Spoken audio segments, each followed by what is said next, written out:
एक महत्त्वाची बातमी पाहूयात। भोंदूबाबा अशोक खरात महिला लैंगिक अत्याचार प्रकरणी अत्यंत महत्त्वाची अपडेट समोर येते। नाशिकच्या सरकारवाडा पोलीस ठाण्यात भोंदूबाबा अशोक खरात विरोधात आणखी एक लैंगिक अत्याचाराचा गुन्हा दाखल झालाय। पीडित महिला गर्भवती असताना नराधम खरातनं लैंगिक शोषण केल्याची तक्रार आता पुढे येते।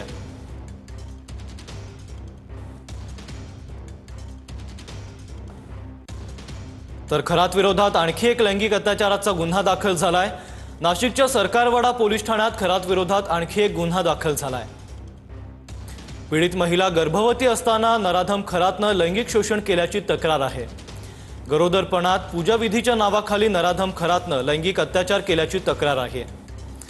पीडिता आणि तिच्या कुटुंबियांना जीवे मारण्याची धमकी दिल्याचा तक्रारीत उल्लेख आहे। नराधम खरात महिलेसोबत येणाऱ्या पतीला बाहेर बसवून लैंगिक शोषण करत असल्याचा उल्लेख करण्यात आलाय। खरात नकली साप आणि नकली वाघाची कातडी आणून अघोरी कृत्य करत असल्याचा देखील उल्लेख करण्यात आलाय।